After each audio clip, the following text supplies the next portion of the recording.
Dr. Ruth Tappan. She's professor and Christine E. Lynn, eminent scholar at the College of Nursing for Florida Atlantic University. She was the founder and the director of the Lewis and Ann Green Memory and Wellness Center.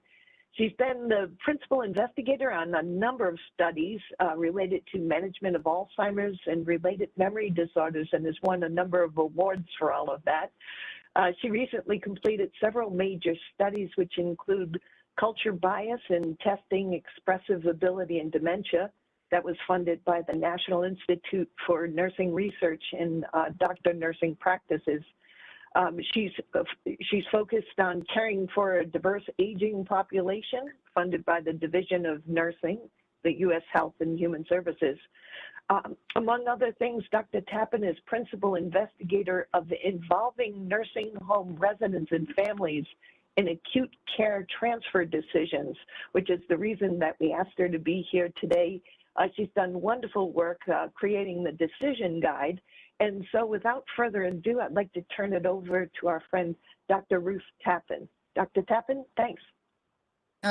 Thanks so much, Marguerite. And hello, everyone. I know that this has been a time where it's been hard to focus on anything but COVID and staffing and keeping things going. And hopefully we're all settling down a little bit.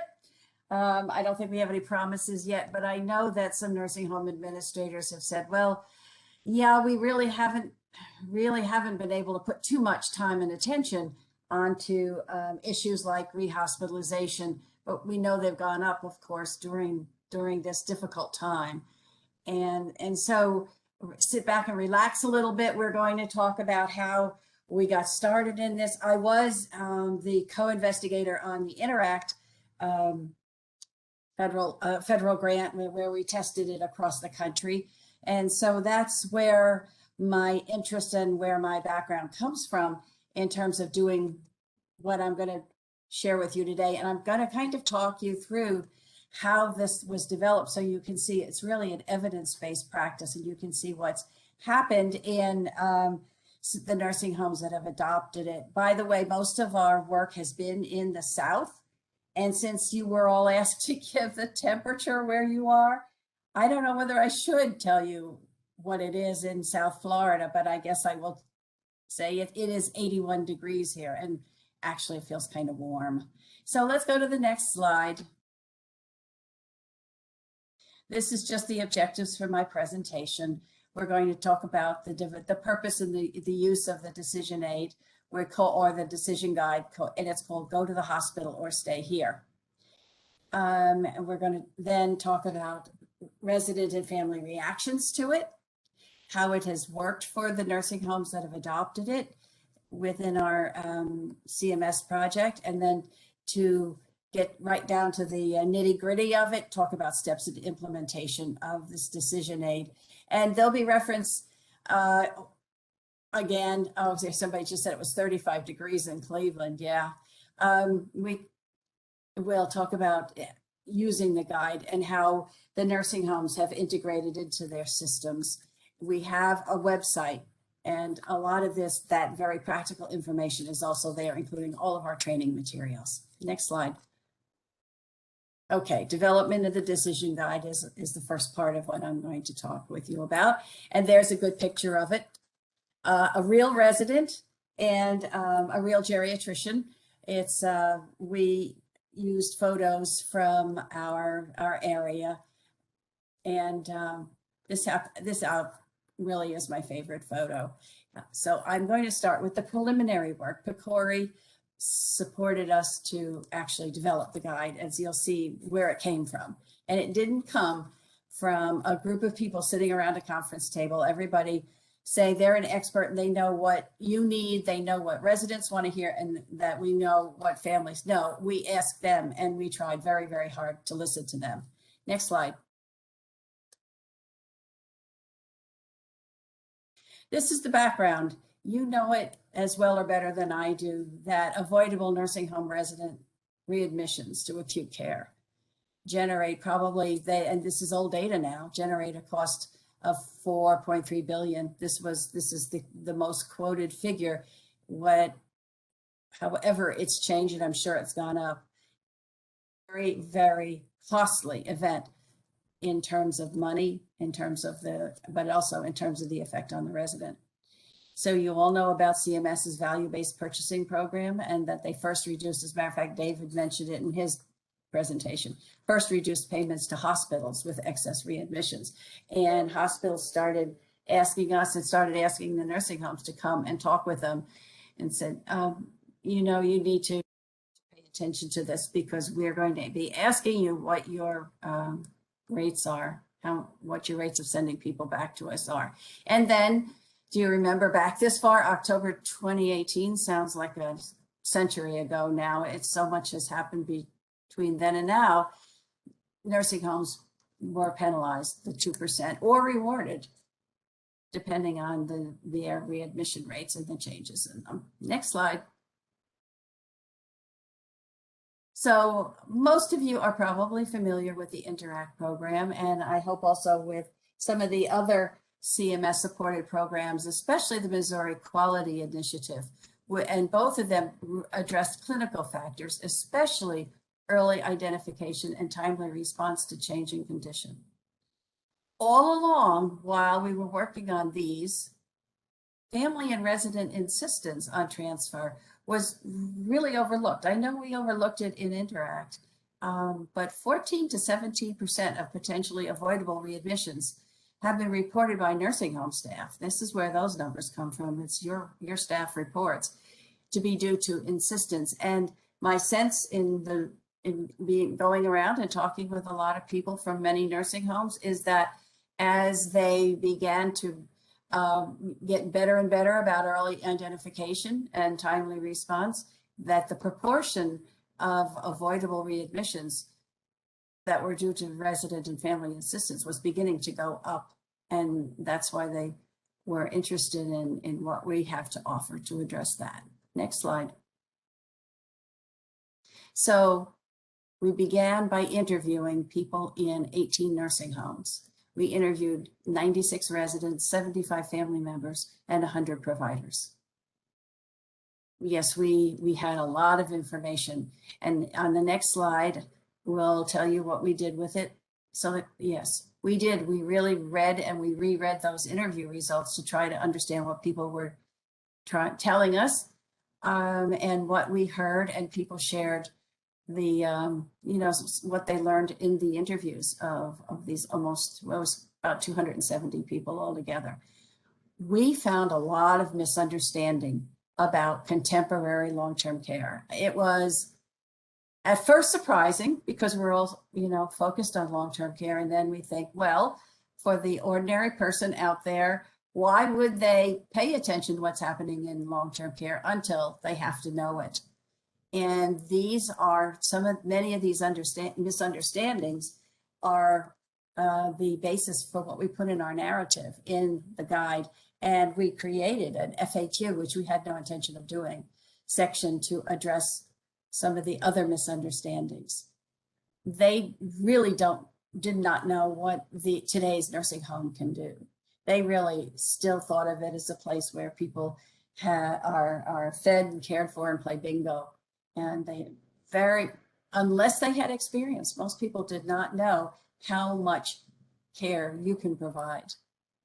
We also noticed that there were a number of concerns about transfers and remaining in the nursing home. People had very different opinions about that, and some of them were pretty interesting.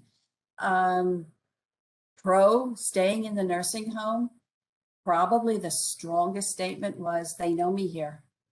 They know me, and I would rather stay here. I prefer never to go back to acute care.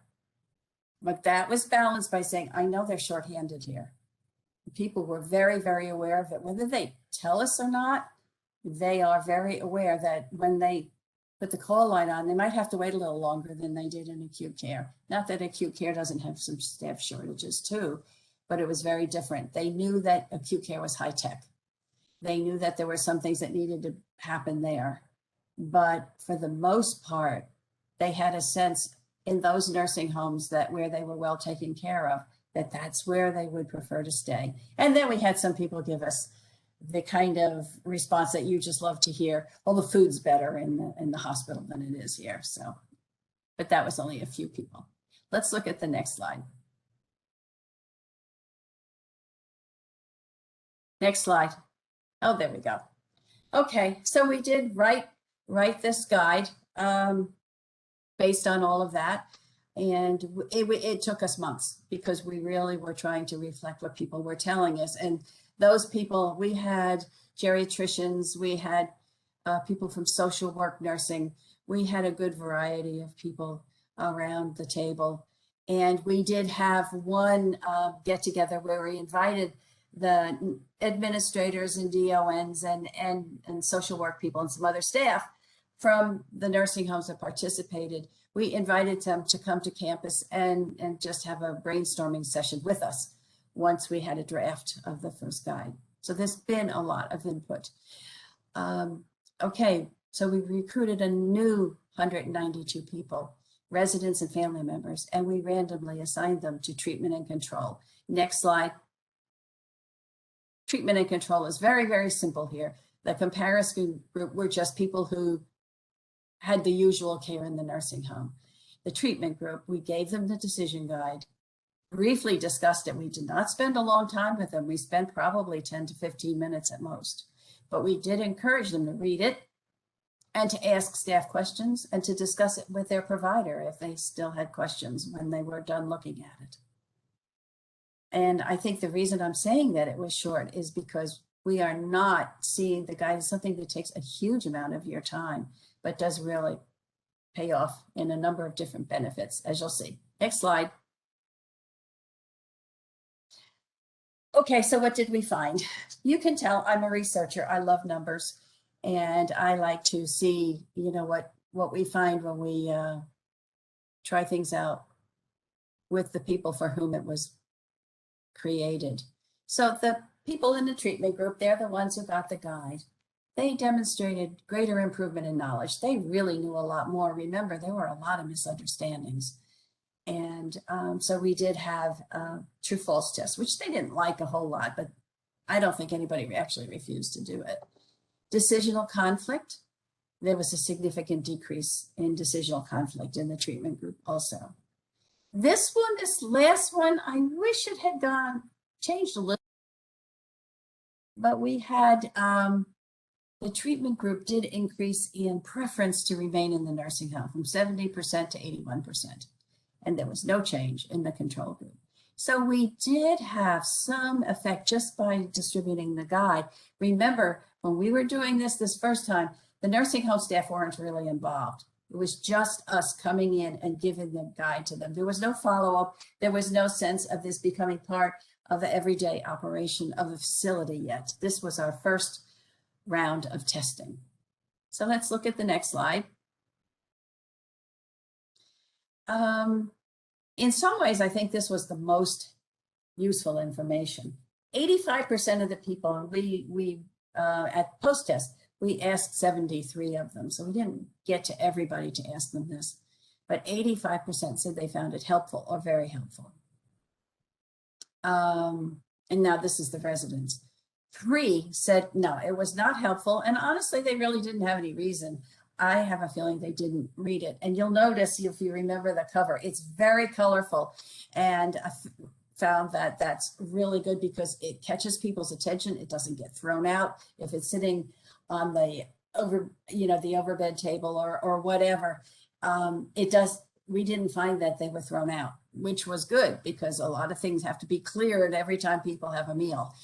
Two respondents were neutral. 2 of the 73 were neutral, like, it's okay.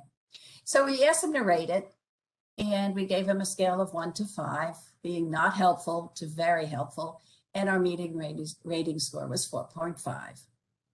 1/4 of the people said they shared it with somebody else. Over half of them said they read it thoroughly. They read it from cover to cover, and some people liked some parts of it, and some people liked other parts of it. 12% that said they didn't really look at it much after we left, after we had reviewed it with them. That's a fairly high percentage. Did it on their own, which is good. You don't have to stand over them and review every page of it. Next slide. So we have a few quotes interspersed, Now, this is a quote outside of Florida. This first work we only did here in the state of Florida, but after that we moved out to the rest of the South. And this is a quote from a nursing home administrator in Tennessee, that the guide, oops, go back a minute. Do we have a reverse? There, thank you, good, we have a reverse. It gives family members a better understanding of what questions to ask regarding nursing home services provided at this facility. It helps them, the families, in structured meetings to ask questions. And they did find that people were asking better questions, more informed questions at the care planning meetings. I think there's a question in the chat. And that question is, at what point in the stay was the guide given to residents and families? They were given out at admission. They were put in the admission packet by most of the facilities. Many of them took the trifold, which is a pamphlet size, and they put it in the envelope with the monthly bill and sent that to the families as well. Some of them used email, but a lot of the families, well, at least a good number of the families, it's difficult, especially the spouses, to communicate with them by email. Some waited till the second. So that, because we know that the first day, the admission, especially when it occurs late in the day, which happens a lot, at least here in South Florida, that people are a little overwhelmed, but they do go back to it. So I think that's a really good question. You want to get it to them fairly soon, especially your short stay people, because the issue may come up day 2 or day 3, whether or not they need to go back to acute care. Okay, and please ask other questions as I go along. I really like to have people ask. I know kind of what they're interested in when you do that. Next slide. This was from somebody in Mississippi who we called back to the facilities that were in our next group, the region, CMS Region 4 group.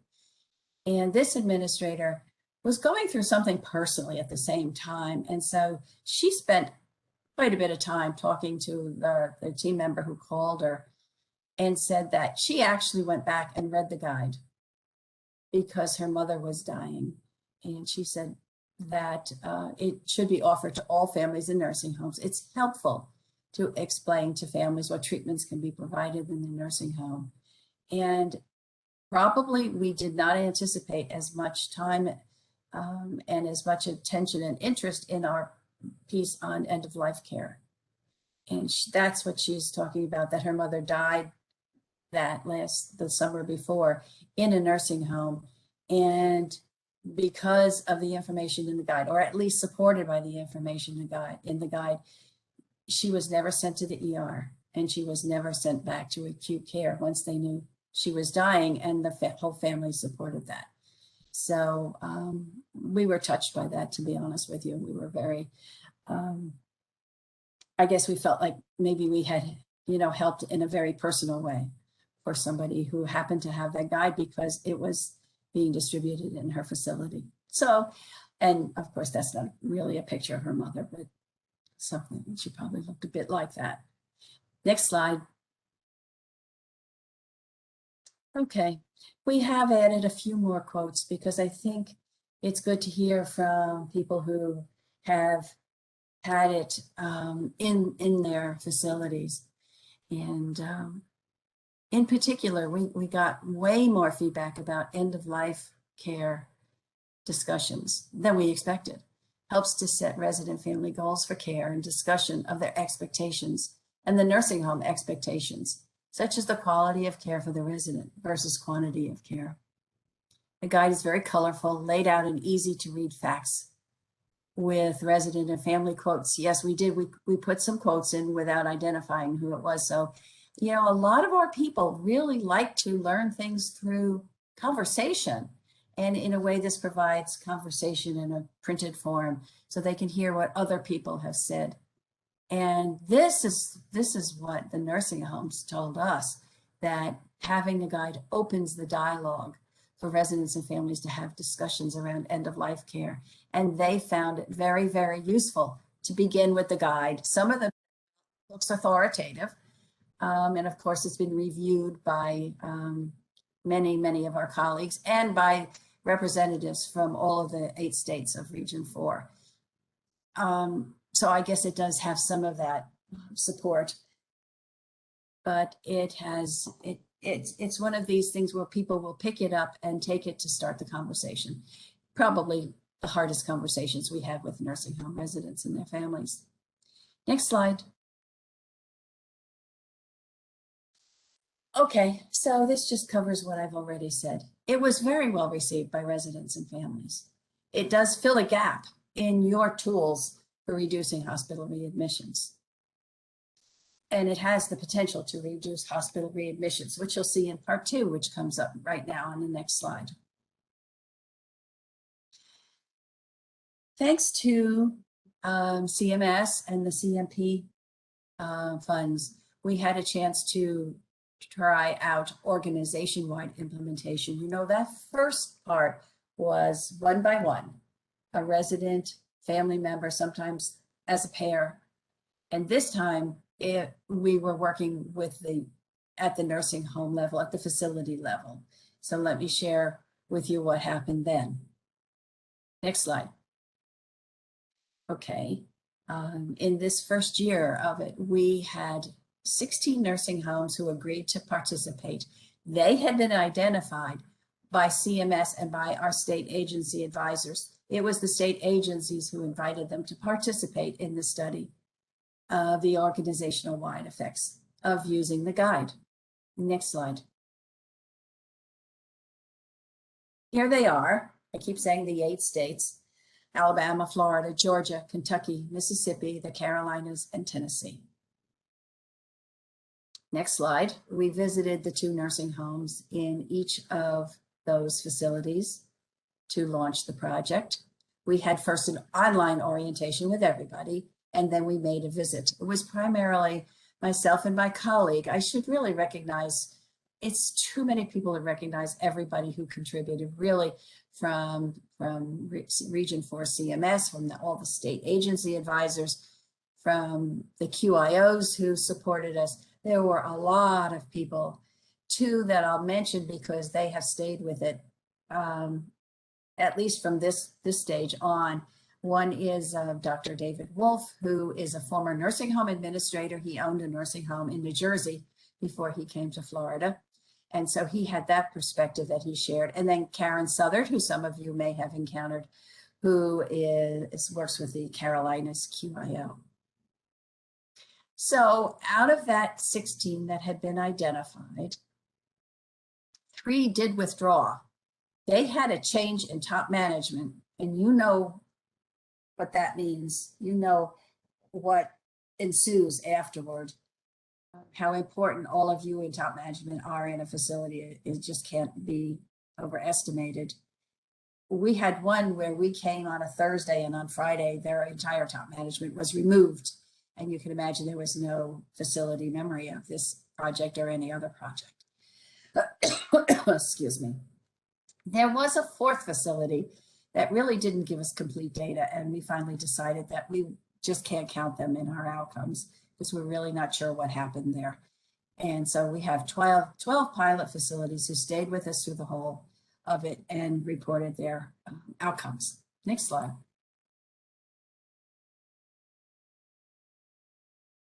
So we did ask them to complete a baseline survey, basic characteristics of the facility, bed size, what the population of their facility was like, short-term, long-term, and just a brief question or 2 about language and ethnic group and all of that. And then we did the orientation first online, and then we did a half-day visit with them. And then they rolled out the guide and trifold pretty much right after we were there for the most part. And then at the end, they did complete a report of the hospital transfers that occurred during the 3 months that we were following. Okay, next slide. I like graphs. This is probably not the best one ever, but it if you're interested in facility by facility, this one does it. 3 of those 12 had increases. 9 had decreases, and some of them were really substantial. Some did say that they made the guide part of an overall push, and you can understand that. While we're doing this, let's really talk about readmissions. So we had an average of a 31% decrease in admissions over that time. Next slide.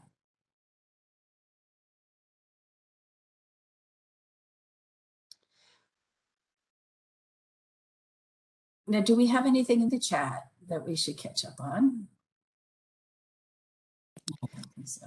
Not at this point, Okay. Dr. Tappan. Well, interrupt me if I miss it, if somebody asks We another. shall. Thank you so much. Okay. We did ask the 3 nursing homes that had increases, and one really wasn't aware of it. One said, you know, we had a particular resident who called 911 and asked to be transferred to the hospital once or twice a day for the period of a week or two. And they said this one resident, all by himself, raised their readmission rate a lot.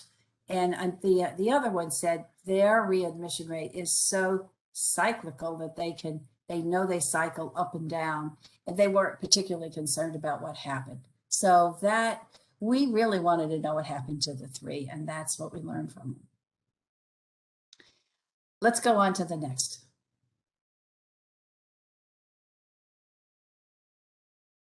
So the acceptability of the guide was very, very high. We really didn't have anybody who said that it wasn't acceptable. We didn't have any residents or families who were complaining about it or upset about it. And the potential usefulness of it was pretty well demonstrated by this. Reports from the participating nursing homes indicated that on the whole, the residents and the family members actually appreciated being given this information. And as we had found in our interviews, that many of their people really had not been aware of what they could do in the nursing home. Use of the guide also was easily integrated into their day-to-day function. They did not have a problem with it. It was not a major initiative to get it started. Really, literally, 1 or 2 of them just started using it the next day. We sent them a box, by the way, and at least one facility had a staff member, an administrative assistant of some sort who was very neat, take the box and put it away in the administrator's closet. It was still there when we got there. We brought it right out and opened it up, but that's what the nice thing about having a project that was we were able to send a starter kit to every one of the nursing homes. Well, let's go to the next part then. So let's go to part 3, which is all about using the guide. So here is a picture of our website. And if we're going to get to how do you get your hands on the guide? You can go right here. You can order them from MedPass. We're not a supporter of MedPass, but they're just really a cooperative group, and they prepared all of the guides and sent them out for us and got them to virtually everybody. We had very few mishaps in terms of not getting them out in time. And so they will print them. And here, I think it's really important to see that we also have that smaller trifold. There were some facilities who, yes, there's a lot of different languages, Marguerite.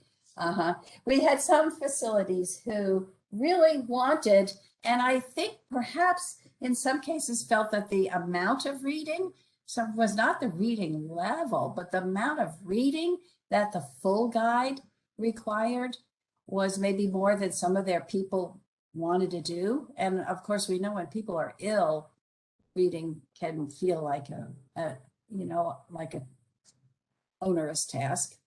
And so they thought that the trifold, which is the very short version, it has the core pieces of information in it.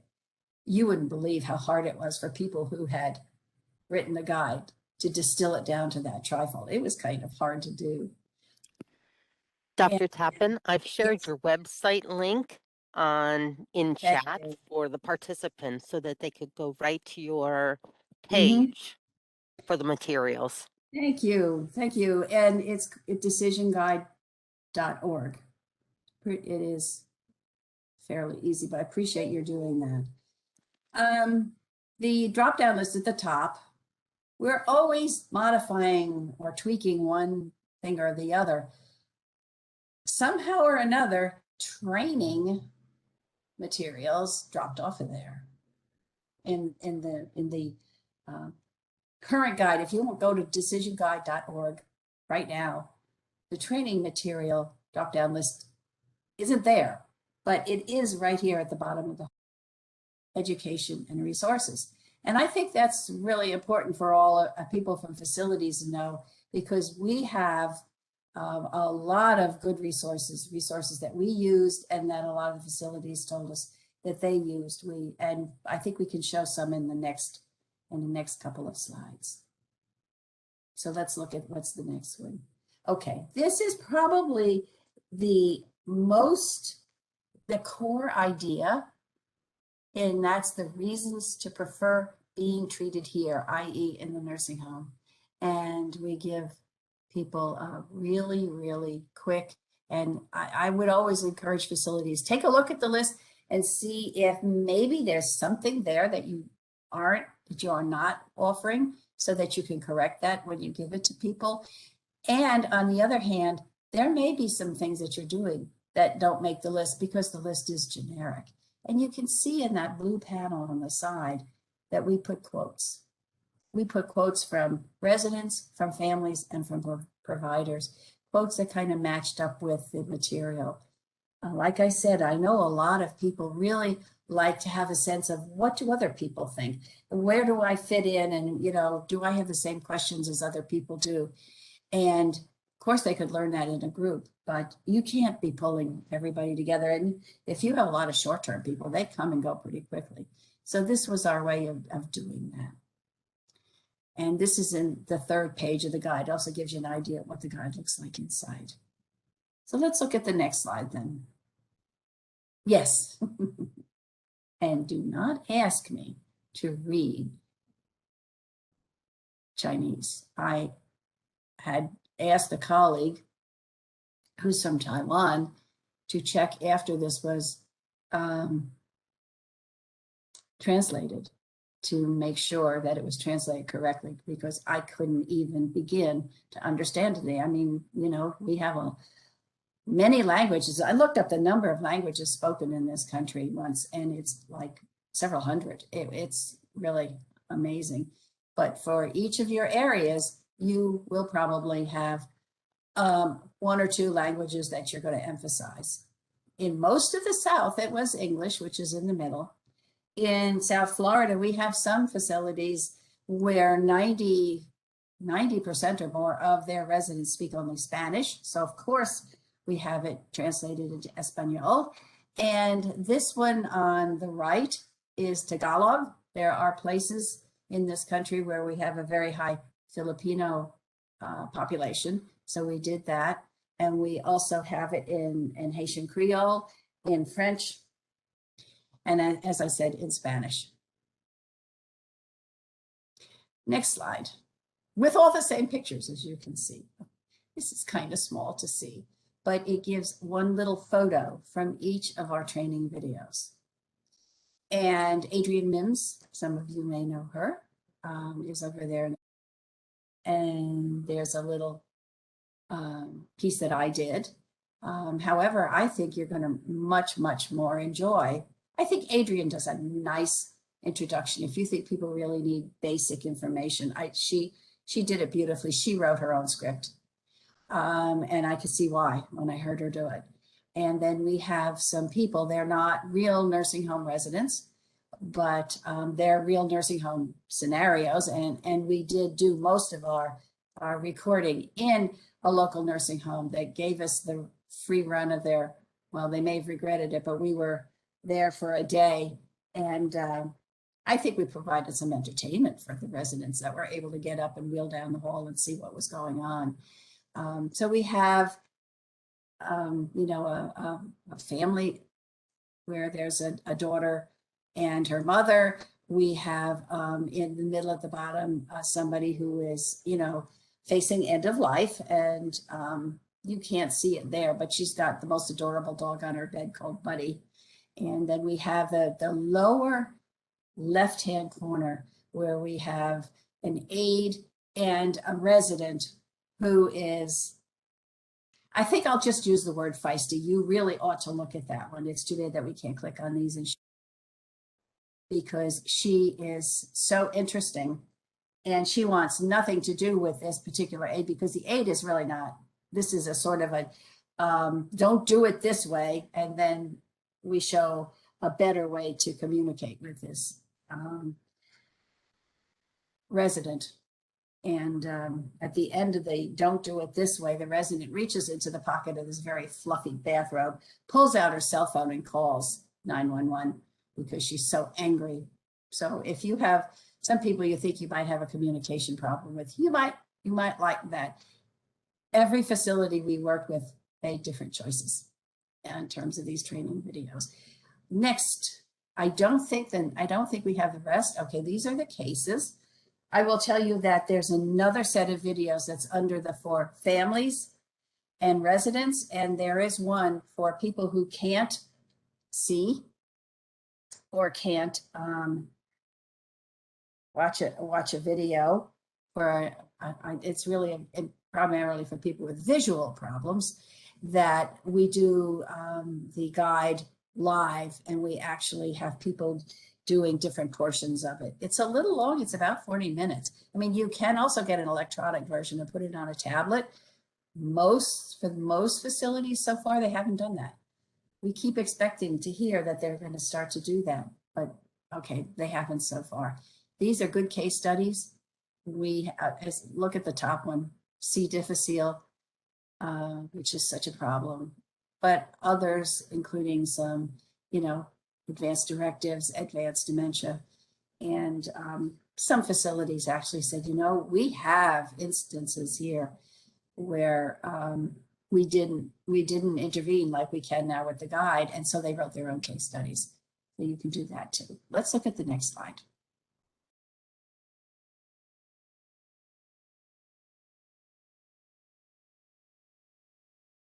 I think this was an interesting comment from Mississippi, that using the guide strengthened the staff confidence in their decisions and in their discussion.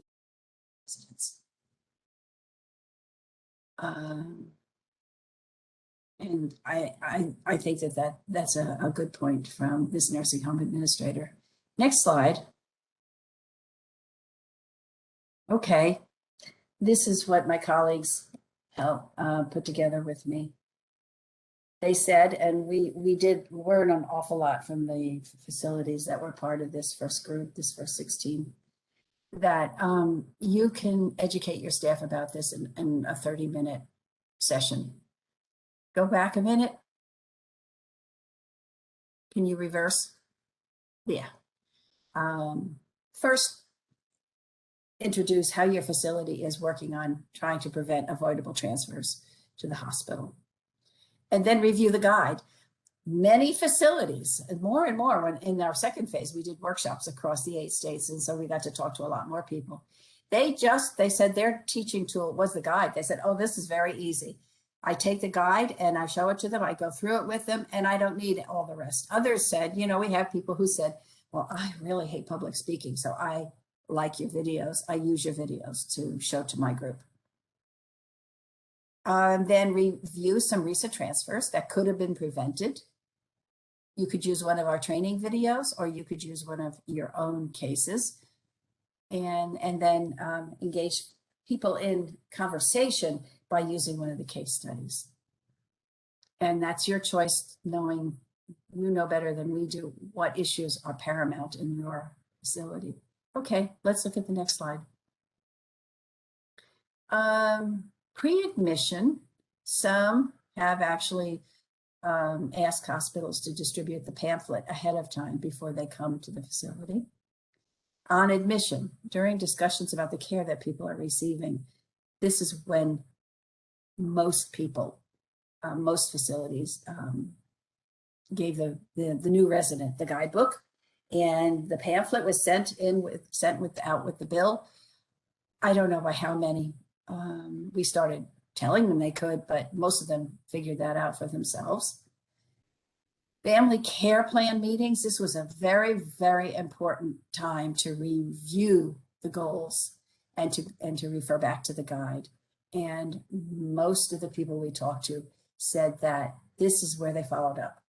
So there was no need for a standalone follow-up. You can see how it integrates into their existing systems. And then planning and change in level of care. Again, end of life issues.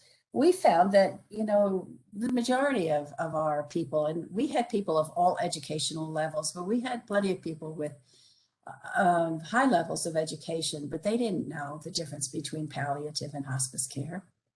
They didn't know what some of the terminology was. So let's look at the next.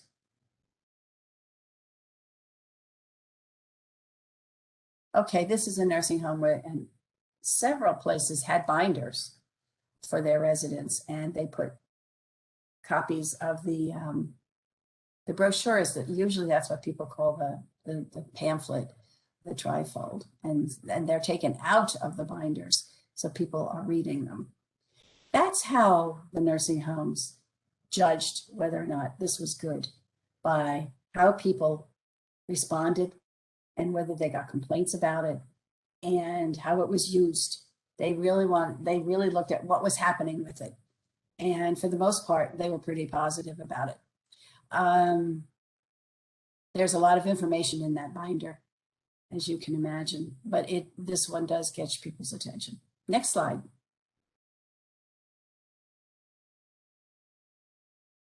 So I think that top quote is probably from Georgia, is probably pretty similar to what we've already read. But I like this one from Alabama. In a crisis, family members panic, staff panic. Just stop and think what we can do here. And that the guide is a great educational tool for staff. Next slide. So how do you get started? First, let your leadership team know what you're going to do. Obviously, make sure your medical director and all your providers, whether they're physicians, practitioners, PAs, are on board. And I think early on, there was a lot of talking that needed to be done. I'm not sure that needs to happen so much anymore, but bring them on board. Usually they're pretty supportive when they understand what this is about. Then prepare your staff. You can do it like some people did. They did stand-up meetings with the guide, or have used the videos, have case study presentations, and have discussions so people kind of get a sense of the background. Monitor and reinforce at unit and team levels. And that was the walk around and seeing how people were doing and if they were using it was very, very important. And then with staff turnover, it's super important to embed it into your staff orientation. Next slide. I think that we probably have covered most of this. So let's go on to the next one. Dr. Tapping, can I jump in for a second? Absolutely. I'm delighted to have on our team one of Dennis Senny, who is actually helping nursing homes to be able to implement your guide. And she's been doing some great stuff. And if you don't mind, can I get a firsthand opinion? Oh, let's hear about it. We're practically at the end of my slides anyway, so let's go. Okay.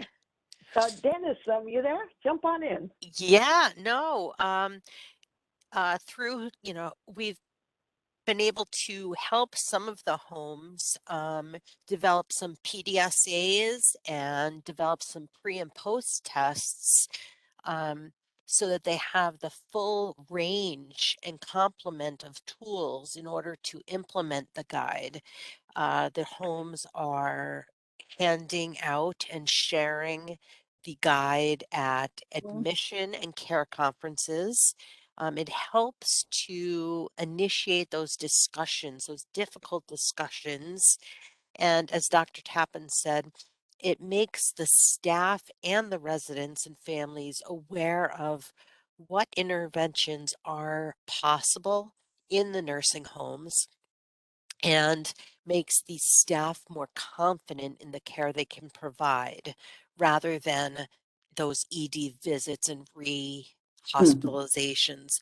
The families get more comfortable with their family members' decisions rather than some of those last minute no, let's send mom to the hospital choices because they've been able to have those conversations. Um, but, we as your quality improvement organizations can help you really put it together, in a nice, neat little package as a quality improvement um, tool with a, PDSA and uh, quizzes for your staff. The site itself, Dr. Tappan has provided a PowerPoint. She has some great videos and scenarios for people to walk through so that staff are comfortable and really understand the benefit. The guide itself really talks about, in real words, the impact on the residents when they go to the emergency room and are hospitalized, that the skin tears, um, the unfamiliar environment, the unfamiliar professionals, um, and a lot of times the Mhm. families and the residents just don't think about that. So that's just some of the things that we've been able to really help some of the facilities when they're implementing the guide really highlight with the guide. That's super. That's super. I am just so glad to hear that that's their experience and um, that it's helping people, even in Janice, these times. Janice, can I ask you, so for providers who are using it at admission, are they like literally taking people through it page by page, more or less, or is it just a general kind of in the packet and if they read it? Well, I it's I've heard several different scenarios from facilities because of COVID. Some facilities are providing it in the packet and they've been unable to really walk through it. But then several days after they provide that admission packet, uh, the admission nurse will follow up with the family and just talk through it. And at that first care conference, when you're going through the initial care plan and the initial interventions, that's when, that first week that the person's settled in, they really try to go through and the resident at that point has settled in, gotten kind of familiar with the facility, and that's when the real discussion can take place and they can it's not as overwhelming, and share with the resident and family, these, if something happened, these are all the interventions we can provide. Whereas sometimes right when they come in the door, they found that that was just very overwhelming for them. That you make a great point. So wonderful at the front end. And Melanie, can you jump in as somebody who's just been on the floor? You're expressing how maybe there's other ways along the way. Can you share a little bit with that? Oh, absolutely. So I can think of, well, I'm sure any of the people on the call as administrators, directors of nursing, nurse managers, there's those families that you work really hard to give them a lot of attention and help them understand the next phases of your loved one's path. And sometimes you have to spend a lot of time with them and walk them through the process of where mom is going, and what they would like. This tool to me really takes away the emotional side. I mean, obviously it's emotional, but you can go step by step with them to kind of walk through the decision making. And I can just think of many opportunities where I was spending a lot of time with certain family members in order to try to take that stress off of the units, that I became a contact, and making decisions and bringing them back to this tool would be very helpful. When we have to repeat a conversation, and we know when mom's sick and now I have to make that hard decision of really not sending her to the hospital, there's an ownership the families feel. And if we can bring them back to, remember we had this conversation, let's bring this tool back out. Let's talk about this again and get them comfortable with the decision they're making. I can just really see the value in this. Yeah, thank you so much, Melanie, and thank you, Dennis. Dr. Tappan, real life experience, can't beat it, especially on our team here. I'll pass it back to you. Thanks. Thanks for letting us interrupt. No, actually that was good. I don't mind interruption, and hearing people's experience with starting, with getting started on it is great. So we can go to the next one because we've talked about all of this. I think introducing it on admission and then talking about it some more at the care planning meeting seems to be what works for most people. Some do have staff who go around and talk to everybody the next day. Some facilities actually have a concierge service, and they have somebody who go around and make sure the person's well settled the second day, right after admission. And but others don't, and then they will talk about it at that point too. So moving it into the community, we did really visit with a number of rural communities, as well as urban communities, as urban as Atlanta, but some pretty rural areas where they said,